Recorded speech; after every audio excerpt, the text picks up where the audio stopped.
Så var det jo tid til vores netseance, men jeg er klar over, at I har travlt, og I er travle mennesker og sikkert styrt rundt. Men I skal ikke helt slippe for at høre fra mig, fordi vi har faktisk nogle hængepartier fra vores kursus, hvornår var det nu det var? Den 24. i 3. om beskæftigelsesreformen. Så nu laver jeg sådan et lille postkort, videopostkort, med en hurtig gennemgang af de emner, som jeg har noteret ned, vi skulle snakke om. Og så må I sige til, hvis ikke det giver de svar, I har brug for. Desuden så vil Elvira sende jer materiale, det her lille materiale, jeg har lavet, og så har vi forhåbentlig fået slået nogle fine krøller. Ellers så må I henvende jer, så må I bruge mailadresse. Nå, for det første, som I kan se på denne her indledningsslide, eller hvad man kalder det, så er lovbogen om beskæftigelsesreformen. Siden vi var sammen sidst, så har fået opslagsværket om beskæftigelsesreformens lovforslag færdig, og de ligger på hjemmesiden under faglige materiale. De er også, som jeg husker det, er de også omtalt, hvis I bare går ind på hjemmesiden www.wiederquist.dk, så er den omsat. Jeg får den, der er en, der nikker til mig her, så det er den. Så I kan bare trykke på den og komme ind på den. Der er en læsevejledning, hvis I har brug for den. Men ellers kan den bruges som opslagsværk, eller som en vejledning.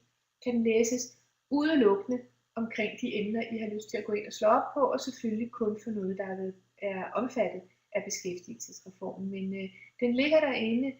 Prøv at kigge på den, og så vil jeg håbe, I får glæde af den. Det har faktisk været ret stort arbejde. Jeg skulle helt til at sige fra Magnus, der har siddet og bestyret den, det har været den værste af de reformer, vi har haft tid til. Så jeg håber at den vil blive brugt. Så har jeg bare lige her samlet lidt op på hovedlinjerne i beskæftigelsesreformen. Jeg tror egentlig ikke, at jeg vil gå så meget ind i det, fordi jeg synes fra vores kursus der, det vi var sammen med, det virker som om, vi har rigtig godt styr på det.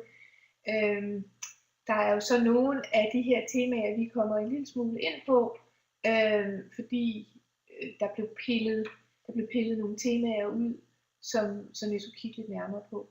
Så man kan sige, at den pind, eller bullet, eller hvad det hedder på dansk, jeg har nogle kommentarer til, det er den, der her er den E2, den anden mulighed for reelt uddannelsesløft, hvor jeg havde noteret ned, at jeg skulle gå ind og kigge på, hvad borgere, der skal have egentlig erhvervsuddannelse efter paragraf 33a, hvordan de egentlig er stillet i forhold til rådighed og den slags ting, og hvad de kan få at følgeydelser. Så den skal vi nærmere ind på.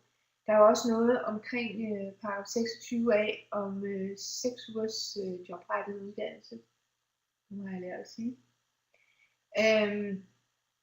Og så var der et par andre emner, som faktisk ikke har ret meget at gøre med lige beskæftigelsesreformen. Der var noget omkring sygedagpengemodtagere, som vi skal have kigget på. Så jeg styrter videre her. Nå jo, så var der den her med sammensætningen af beskæftigelsesrådet og de lokale arbejdsmarkedsråd. Denne her handler om, altså jeg beklager de der mærkelige ord, jeg ved ikke om de er mærkelige hos jer også, men der er et eller andet mystisk med opsætninger, når vi retter dem hver gang, og så får det tilbage igen. Nok om det. Men her har vi i hvert fald beskæftigelsesrådet. Hvad hedder det? Nej, jeg skal lige se på den næste, om vi hopper lige videre. Nej, her har vi, det der er sket heroppe, det er, vi tager den her, sådan. Det regionale arbejdsmarkedsråd. Det kan I se her, det var det vi diskuterede. Hvem sidder egentlig i det regionale arbejdsmarkedsråd? Og det kan I se her, jeg ved ikke om I kan huske, det diskuterede vi lidt. Det er 6 fra Dansk Arbejdsgiverforening, 5 fra LO, 1 fra FTF, 1 fra akademikerne, 1 fra lederne, 5 fra kommunerne beliggende i regionen i forening, og 1 fra DH, altså Danske Handicaporganisationer, og 1 fra Regionsrådet. Og så er der jo nogle meget indviklede regler, vi var inde omkring, at der som tilforordnet udpeges en række mennesker fra uddannelsesverdenen. Og der er nogle ret sindelige regler for, hvordan de skal udpeges, og de bliver udpeget regionalt. Men det vi diskuterede der under kurset, det var selve, hvem er det egentlig, der er medlemmer. Og her kan man se den den repræsentation. Der er altså 21 medlemmer i sådan et regionalt arbejdsmarkedsråd, så det er sådan helt stort. Og det er jo ikke nogen atypisk repræsentation. Der er arbejdsmarkedets parter, det giver jo god mening, og så er der repræsentationen et medlem fra det danske organisation. Ja, så bliver der udpegelsesudvalg. Men det var i hvert fald en lille ting, jeg havde noteret mig, at vi skulle ind omkring, og den har I så her. Yep. Så diskuterede vi 6 ugers jobrettet uddannelse, og diskuterede det her med, der er kommet en bekendtgørelse, tror jeg også nogle af jer nævnte, en udmærket bekendtgørelse, som mere detaljeret, jeg har lige siddet og kigget på den her, da jeg forberedte mig til det her. Der er jo, den er sådan set pænt omfattende, sådan så at man kan læse den og få god mening af den. Blandt andet så synes jeg, det er meget interessant, at der står sådan noget om fjernundervisning, at hvis det er mere end 50% af uddannelsen fjernundervisning, så kan man ikke få det som selvvalgt jobrettet uddannelse. Men den er sådan set udmærket. Det der så er kommet til jo lige omkring det tidspunkt, vi mødtes, det er jo så vejledningen. Jeg var lidt i tvivl om dengang, om der var kommet en vejledning, og det er der. Så der er en vejledning til bekendtgørelsen, og det er en rigtig udmærket uddybning af den bekendtgørelse, som I jo formentlig kender. Det kunne jeg forestille mig om jer, fordi I har jo ret højt kendskab til alle de her ting. Men lige opmærksom på, at vejledningen er kommet, og den er meget mere bred og meget mere forklarende, og der kan slås en masse ting op i den. Så havde vi den her snak om forskellige emner om jobrettet uddannelse, og jeg er blevet opmærksom på, at den stykke 4, der er i paragraf, nu bliver lidt specialiseret, den paragraf 4, der er i jeres materiale, den er behæftet med en mangel. Og det er ikke fordi, at det kommer bag på nogen af jer, at hvad det er, der står i den rigtige paragraf 26a stykke 4, nemlig det her med, at for personer, som har påbegyndt uddannelsen i en opsigelsesperiode, kan fortsætte uddannelsen ved ledighedens optræden. Det er noget af det, der i øvrigt også er nævnt nærmere i vejledningen. Så fremt at kan fortsætte uddannelsen i op til 6 uger fra første ledighedsdag. Det er det der fra første ledighedsdag, som er forskellen på det, der står i jeres materiale og det, der står i lovteksten. Så det er jeg går ud fra, at I er fuldstændig klar over, fordi der er jo ikke tilsættet nogen indholdsmæssig ændring. Jeg synes bare lige nu, jeg havde fat i det, så vil jeg lige tage det med. Så har jeg noteret mig, at vi skulle have snakket om nærmere om paragraf 32a. Det er det her med realkompetencevurderingerne, som jo træder i kraft fra 1. januar, også for de forsikrede ledige. Det med realkompetencevurderinger er noget, der spiller en større og større rolle. Det kom til at spille, altså også i beskæftigelsesindsatsen, det kom til at spille en større og større rolle på kontanthjælpsområdet, hvor man jo har reglerne allerede, som I kan se øverst i stykke 1 her, at så det der et-tal der, det kommer nemlig først ind 1. januar, men jeg har lavet 1. januar versionen. At i dag står der 2 og 3 og 12 eller 13. Og hernede,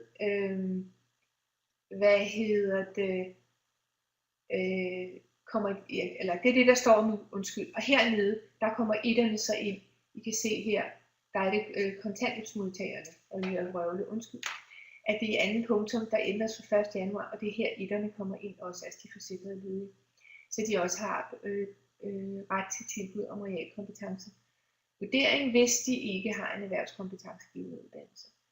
Og det tænker jeg er jo faktisk et rigtig vigtigt led, at man skal være opmærksom på, at det er noget, folk har en ret til. Og jeg er jo så gammeldags, at jeg vil sige, at det er jo i hvert fald noget, de skal vejledes om, at det er en mulighed, at de kan bede om det. De skal jo vide det, for hvis ikke de ved det, så beder de jo ikke om det. Og det er jo rigtig, rigtig vigtigt i forhold til indsatsen og opkvalificeringsmulighederne.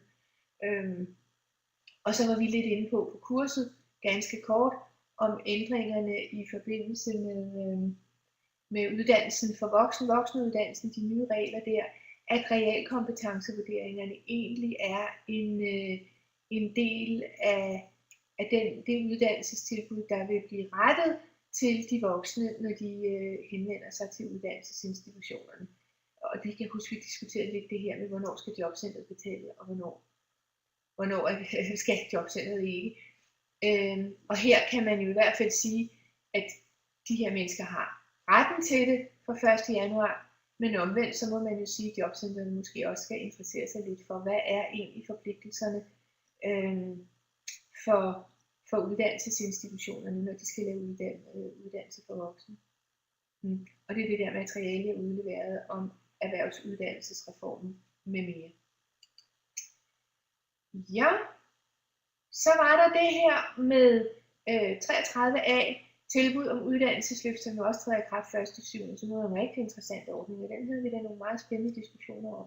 Og det jeg lovede, i hvert fald er noteret ned, jeg lovede, så det håber jeg rigtigt, lige at summere op på, det er, hvad er det for forpligtelser, der retter sig til de her mennesker. Det vi var inde på kurset er, at det er jo ikke noget, man kan pålægge nogen over 30 år, som ikke har en erhvervskompetencegivende uddannelse. Der er ikke noget ret og pligt i det her, forstået på den måde, at det siger de, værsgo, det er altså det, der er beskæftigelsestilbuddet for os. Men har de fået tilbud og sagt ja tak, så vil mindre, at de bliver syge og dårlige, eller et eller andet frygteligt rammer dem, så vil de have forpligtelsen til at færdiggøre uddannelsen. Derudover har jeg lige legnet op her på planche 9. De skal have jo garantrisse luret. De skal ikke være aktivt jobsøgende. De skal ikke registrere jobsøgning i jobloggen. Og de skal ikke være til rådighed for henvist arbejde. Så har jeg siddet og tænkt lidt over det her med, hvad med det individuelle kontaktforløb. Fordi de er jo i tilbud. Omvendt så er de vist, om nogen er det i fuldtidsuddannelse, så giver det jo bare en minusmening.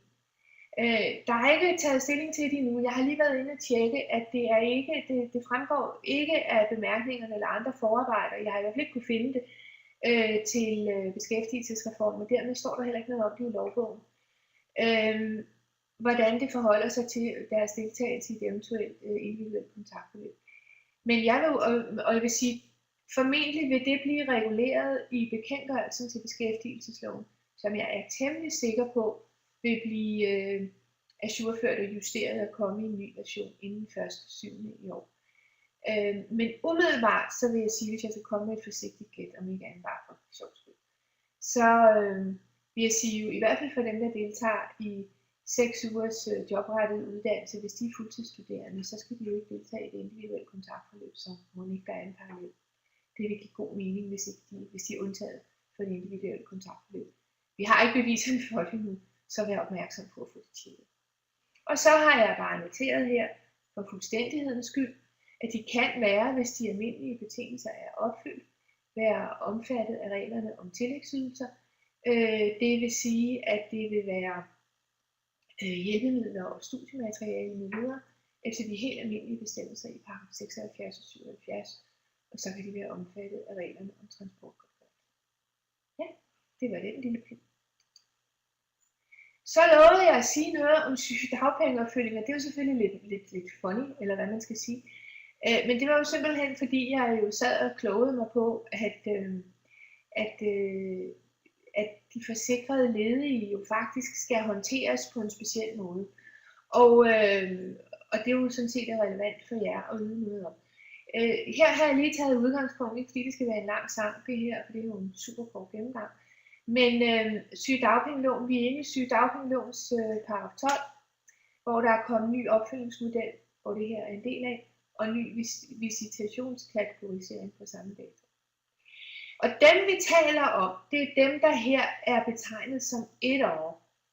Det er sager, hvor der forventes fuld raskmelding inden for 8 uger. Så det vil sige, hvis vi har en forsikret ledig, som sygemelder sig, og som mener, og det mener man også i jobcentret, så at det vil vare mere end 8 uger, så skal de følges op efter de helt almindelige sygedagpengeregler. Så ud med dem. Det er de korte sygemeldinger. Det er der, hvor man ved sygemeldingen forventer, at sygefraværet ikke vil vare længere, altså at der går under 8 uger, inden de er fuldt ud raskmeldt. Det er dem, vi snakker om, og kun dem. Det er sådan nogle kategori 1'ere her. Og de har, kategori 1'erne har i paragraf 13b i sygedagpengeloven deres helt særlige opfølgningsbestemmelser. Og det er der, hvor at kommunerne langt hen ad vejen kan gøre fuldstændig som det passer dem med at følge op. Det er bare sådan, hvis det varer længere, de kan se, at det varer længere end 8 uger, så ryger man over i de andre bestemmelser, og så er der sandelig ikke valgfrihed mere. Men det er rigtigt nok, at man selv kan bestemme et stykke af vejen. Men hvis vi går ned og kigger i stykke 4, i stykke 4, så vil man kunne se her, det er den her nede, vi snakker om. Det er alt det her, det er den der nede. At et medlem, en etter, det er det, der står der, 12.1.1, som er ledig og medlem af en arbejdsløshedskasse, skal fortsat deltage i kontaktforløb og tilbud efter samme regler i kapitel 7 i Beskæftigelsesloven. Det vil altså sige reglerne om det individuelle kontaktforløb. Og tilbud efter 9b-12, det er de almindelige beskæftigelsestilbud, som gælder for ledige, der modtager arbejdsløshedsdagpenge. Der skal dog tages hensyn til deres helbredssituation. Og det var dem, jeg omtalte sidste gang. At om det så gør det i sygedagpengeafdelingen, eller det er jer, der gør det, det må man jo bare finde ud af lokalt. Men de skal ikke følges op efter sygedagpengeloven. De almindelige opfølgningsregler. For dem gælder kapitel 7 om det individuelle kontaktforløb. Og tanken er, i det omfang det kan lade sig gøre, så bygger man videre på den indsats, man ligesom er i gang med, den planlægning, de ting, man er i gang med. Og indtil videre, så skal indsatsen fortsat noteres i jobplanen, og fra 1. 7. i en ny plan. Der er ikke længere noget krav om sygeopfølgningsplan. Det var det, jeg lige ville pointere. Så var det noget omkring refusionen, jeg har noteret, og det er paragraf 118, hvis det er jo refusionen til indsatsen, vi snakker om her. Vi var jo lidt inde på refusionsreform og refusion til ydelsen, men her statsrefusion til indsatsen. Og der kan man se, at de der etter, de er fremgår omtalt i paragraf 118 stykke 1, fordi der står paragraf 2 nummer 1-3. Vi interesserer os for etterne. Og der gives som udgangspunkt statsrefusion inden for et rådighedsbeløb med 50% inden for rådighedsbeløbet til indsatsen efter kapitel 10. Det kommer vi tilbage til. Til undervisningsmaterialer efter paragraf 76 og 77, udgifter i forbindelse med partnerskabsaftaler, så en godtgørelse, der ligegyldigt gælder ikke for de forsikrede ledige. Udgifterne til 6 ugers jobrettet uddannelse, det er nummer 5, det er jo i hvert fald relevant for en del, og opkvalificering til paragraf 99, efter 99 til personer, der ansættes uden løntilskud, hvis der er nogle opkvalificeringsudgifter der. Så kommer vi lige til stykke 2, at der gives ikke refusion med 50% inden for rådighedsbeløbet, som omfattet af stykke 1. Hvis der er tale om paragraf 32 stykke 1 nummer 2 tilbud, når vi taler om de forsikrede ledige. Længere nede, der er ikke taget med her, der kommer fra alle de andre målgrupper, for mange af de andre målgrupper. Men for de forsikrede ledige, det betyder jo så, at hvis man laver korte vejledninger og opkvalificeringsforløb, eller man laver særlig herligt tilrettelagt noget andet for forsikrede ledige, så er det en ren kommunal udgift. Udover det, så alt det andet, der er nævnt herinde, og det vil også sige, hvis det er ordinær uddannelse, så vil der vil udgifterne kunne dækkes, hvis der er plads til det inden for rådighedsbeløbet, efter 118 stykke 1 nummer 1. Og det der så kan gives som den særlige uddannelse efter opkvalificering for de over 30 år efter paragraf 33a, og de her uddannelsestilbud, opkvalificeringstilbud efter 33b, det går, som vi var inde på kurset, efter en helt der er jo særlige puljemidler til det. Så det kommer ved siden af det her. Ja, jeg tror faktisk, at det var det. Så et lille postkort for mig med nogle af de her forklaringer. Husk at sige til mail, hvis I har nogle spørgsmål. Og ellers rigtig, rigtig god fornøjelse med arbejdet. Og tusind tak for sidst. Det var en fornøjelse at være sammen med jer, og jeg håber, vi ses igen.